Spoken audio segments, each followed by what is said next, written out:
Hello, meandidraws here.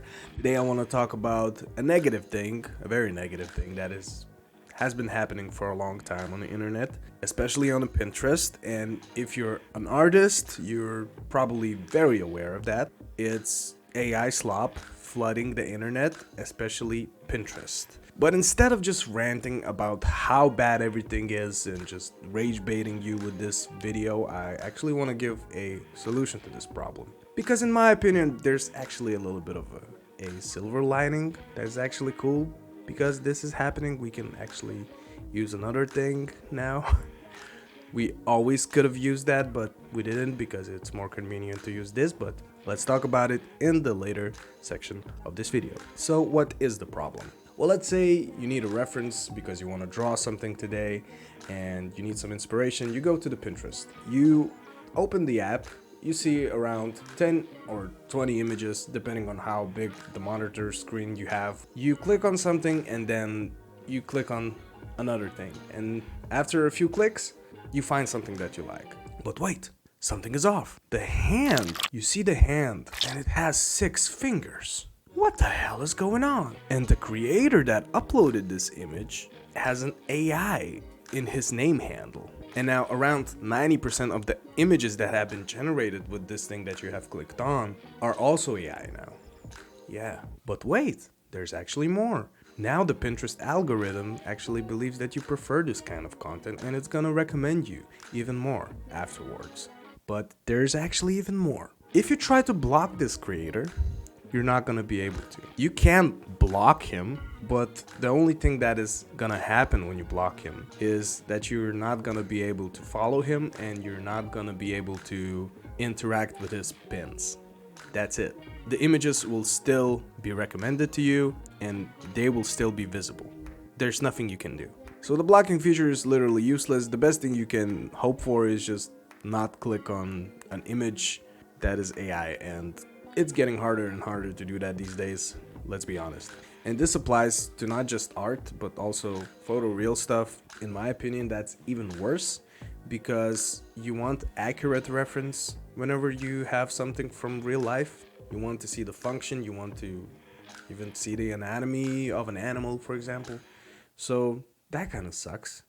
Now, some would say that it doesn't matter if it's AI generated or not, and sometimes that is true if you just need a quick inspiration and something to go off from, and you're skilled enough to problem solve whatever problems that AI has left for you. But if you want to do a master study, you want to study the real artists because you want to dissect the decision-making process of another artist. If you want to understand how a particular thing works, you need that reference to be real and functional and not fall apart whenever you bring it to the real life, you know. And it's not like before AI came, we didn't have enough generic content on the internet, on Pinterest. It's not like we needed more generic content.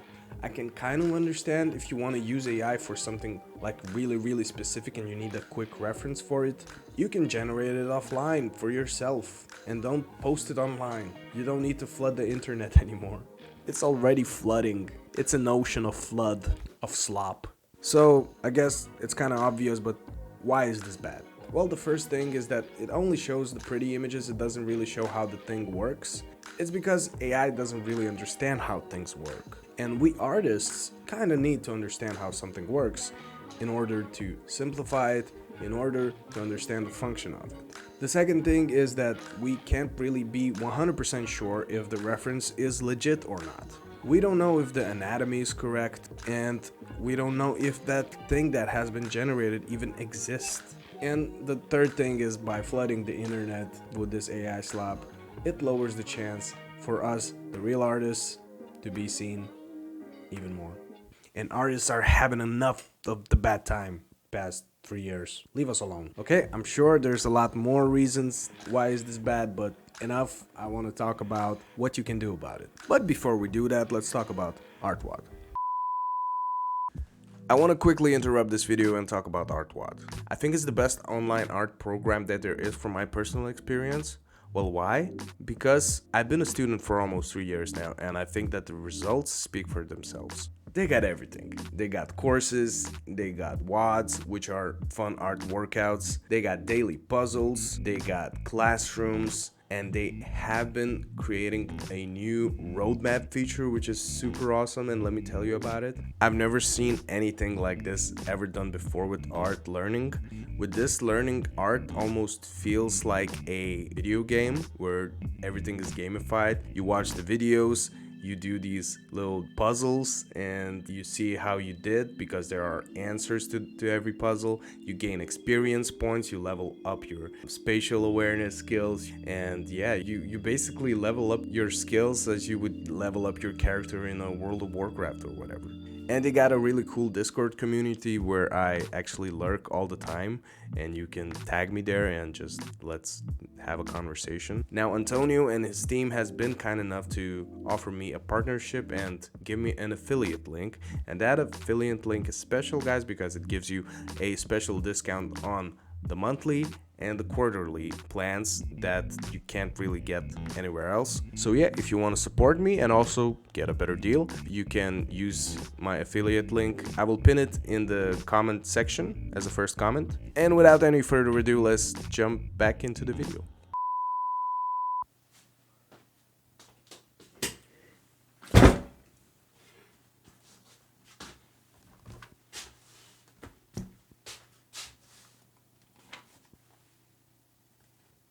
This, ladies and gentlemen, is not only gonna help you avoid all this AI slop altogether, but it's also gonna help you become a more creative and a less generic artist altogether.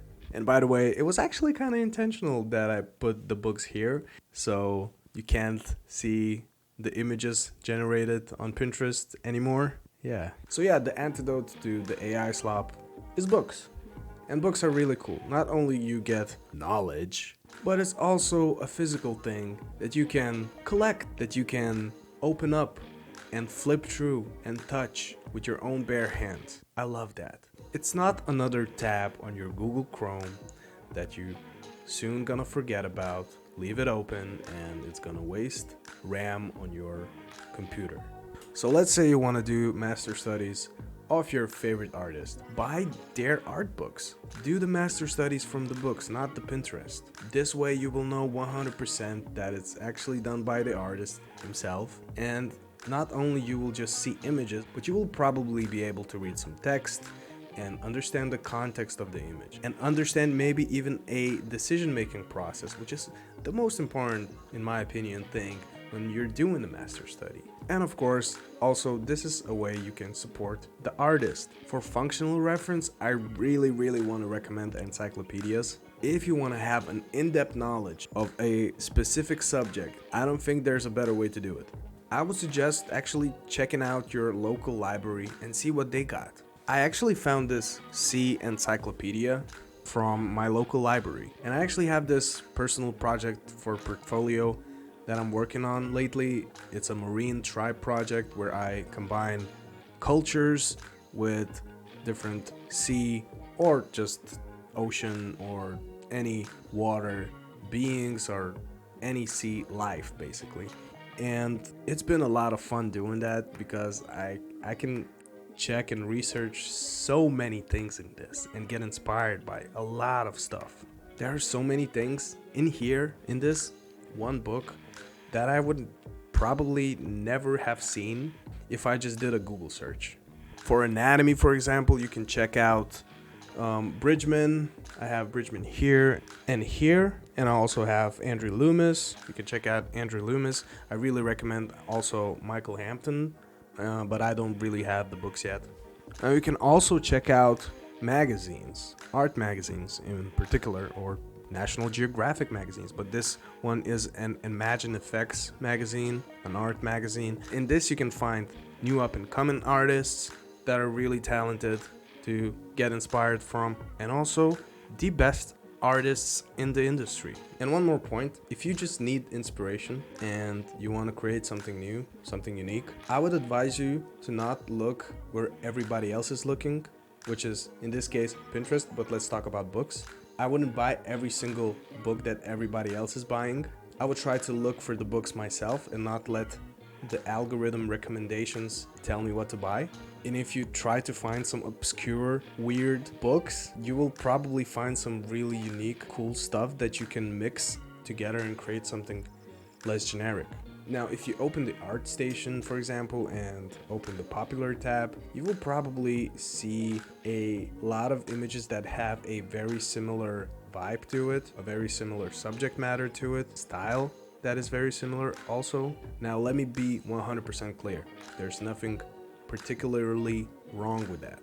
But what it does, in my opinion, is create some sort of a trend loophole where artists feed off other artists for inspiration instead of looking anywhere else. So instead of looking where everybody else is looking for inspiration, try to look where nobody else can look. That's why libraries are so cool, actually, because you never know what you will find there. I found this sea encyclopedia from a local library, and I'm not saying there's anything special about it, but to me it is special, and I will find something special on there.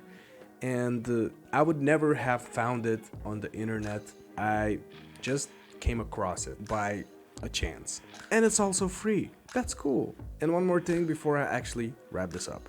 In my personal experience, reading and drawing from books has become way more enjoyable when I just let myself slow down.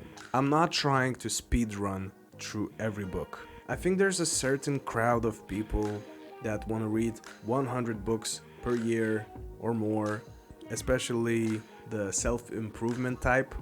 I was guilty as well, but in my opinion, if you read 100 books per year, you're probably not gonna remember 80% of the stuff that you read. Maybe I'm just dumb, but I wouldn't be able to absorb that much stuff in my brain. That's why I actually want to recommend to slow down, enjoy, take notes if you need to, and just try to have fun, you know? And actually, the last thing I want to mention, I will not stop using Pinterest. I'm just saying there is a better alternative way for you to reference stuff and look for interesting stuff. If I want some quick inspiration, or I want to do a portrait challenge, 100 heads challenge, I will probably still use Pinterest. There's nothing wrong with that. But I've heard a lot of people complaining lately about the AI taking over Pinterest, and I just wanted to make this video to remind that we have so much cool books that we can actually use as artists, and I don't think there's enough people talking about this, so I just wanted to mention this. Anyway, thank you so much for watching. I hope this video inspired you to go to your local library instead of doom scrolling on social media.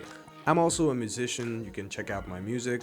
I rap, I sing, I produce. There's music videos on YouTube, and there's music on Spotify. You can check out my Instagram, it's meandidraws. Check out the art that I make there. And also check out ArtWad in the pinned comment below. There's a special discount for quarterly and monthly plans if you click this link. And most importantly, subscribe to the channel. And if you want to know my experience about drawing from this particular sea encyclopedia, you can actually watch this video.